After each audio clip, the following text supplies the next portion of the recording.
Johannesburg is a dangerous place to make money. A lot of things are happening. People are getting involved in dangerous work by the minute. In the bustling, often chaotic heart of Johannesburg, South Africa, a phenomenon known as building hijacking has transformed the urban landscape into a battleground of property rights, criminal syndicates, and desperate survival. Hijacked buildings, abandoned or neglected structures, often occupied by syndicates who rent out spaces to vulnerable tenants, represent a multi-billion rand shadow economy. Amid this turmoil emerged DJ Warras, a multifaceted figure known primarily as a radio DJ, podcaster, and radio host. However, beyond the microphones and spotlights, Warras has ventured into high-stakes world of property, security, and reclamation, where he reportedly made a lot of money through his security company. In this video, we'll be diving deep into his work and how he made a lot of money with his security company, how much he charged per month to each security for his security company's services, and to the hijacked buildings.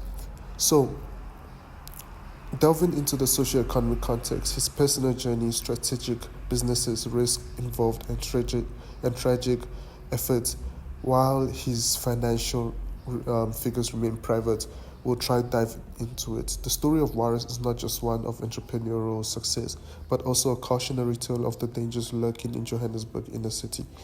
His death in December 2025, allegedly linked to his anti-hijacking activities, has spotlighted the lucrative yet lethal nature of this industry. Over this video, we're going to dive in deep, and please don't forget to like and subscribe. We're really trying so hard to make these videos very quality and personal for you guys.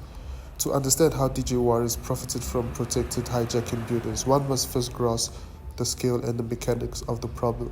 Hijacked buildings emerged prominently in the post-apartheid era, particularly in the 1990s and the 2000s, as Johannesburg CBD experienced white flight, economic decline, and property owners abandoned buildings due to high maintenance costs, urban decay, and shifting demographics. Criminal syndicates came in, took control, and started repurposing those buildings into informal housing for poor migrants, undocumented immigrants, or low-income locals who pay a lot of fees just for a lower standard of living. So now, if you think about it, South Africa has a lot of abandoned buildings. So if you had to say 4,000 abandoned building, you rented out 100,000 rand a month, making that, and you'd be making at least over 4 million rand a month, or 40, So if it's one syndicate running this, there's no way he would just let Warras, ruin his building. The government response has been fragmented. The city of Johannesburg estimates over 500 hijacked buildings in the CBD alone, serving as a breeding ground for crime, including drug trafficking, prostitution, and human exploitation. Efforts to reclaim these buildings involve complex legal processes, including high court-ordered eviction, security firms to enforce this, and this is where Warras came into play, as his companies were hired by property owners or legal representatives to audit buildings, identify illegal occupants, secure premises, and facilitate evictions. Fees for such services can range from 50,000 to 500,000 per contract, depending on the building size, risk level, and ongoing security contract, adding recurring revenue. In this ecosystem, protecting hijacked buildings can mean two things for syndicates. It means guarding the illegal status quo through intimidation, fully reclaimers by Warras, and it means safeguarding the property rightful owners by dismantling the hijacking operation. Warras aligned with the latter. He turned a social ill into a business opportunity. His approach combined media influences, business acumen, and on-the-ground security expertise, allowing him to secure high-value contracts worth millions of rands. Warwick Stock, known as DJ Warras, was born in Durban, Johannesburg, rose to fame in South African entertainment industry, starting as a club DJ.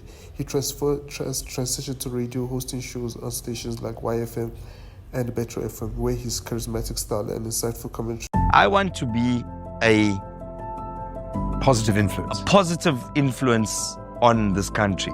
I just honestly feel like the vast majority of black people don't know enough about white people. The vast majority of white people don't know enough about black people. And now they live in this fear of each other. I believe we are a very violent society. Our propensity for violence here since apartheid, very, very high. And you cannot manage a violent society with liberal ideals. I've spent the last 3 days thinking a lot about DJ Warwick Stock, my friend. Many years ago, I came across a young man who I hired at YFM, who went on to become a rock star, and a person who was profoundly aware of the need to bring crime under control. If we are at one point to get a leader who is able to understand that this is the single issue that can pull this entire country together, then we are going to be able to claim our country back from the criminals who run rampant in society. As a person, on social issues earned him a loyal following. By the mid-2010s, Warras expanded into television, appearing on programs like The Real Goposa and launching his podcast, The Shady Lurker, which tackled topics from pop culture to urban challenges. Please don't forget to like and subscribe. This is Cape Town People channel. We really appreciate you guys. Warras' pivot to business came in the early 2020s amid Johannesburg escalating property crisis.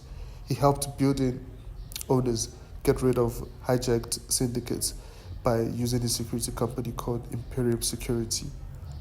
Imperium Security offered a holistic service, intelligence gathering, legal coordination, and physical enforcement. Warras' media background was a key asset.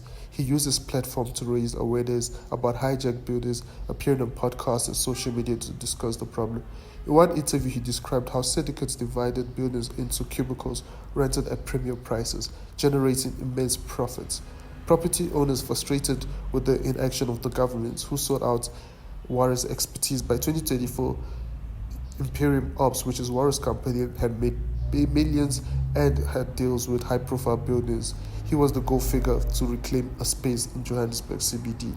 Financially, Warras' entertainment career provided a foundation.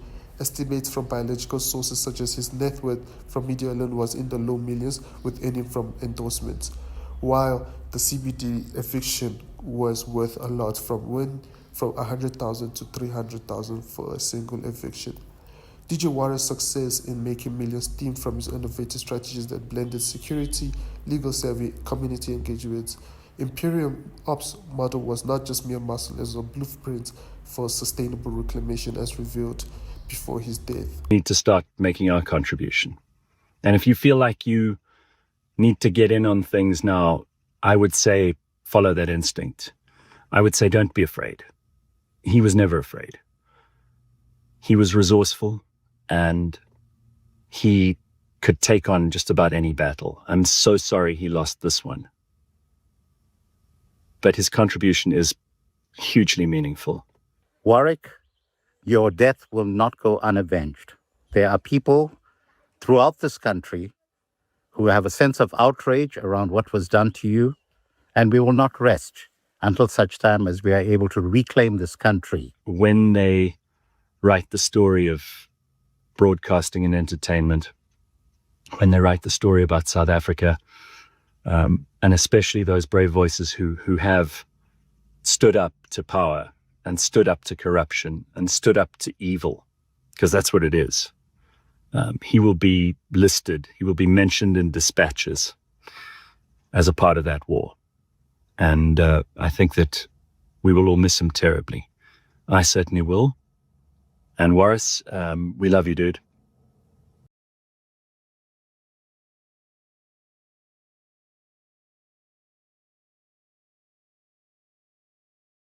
As a father, I would like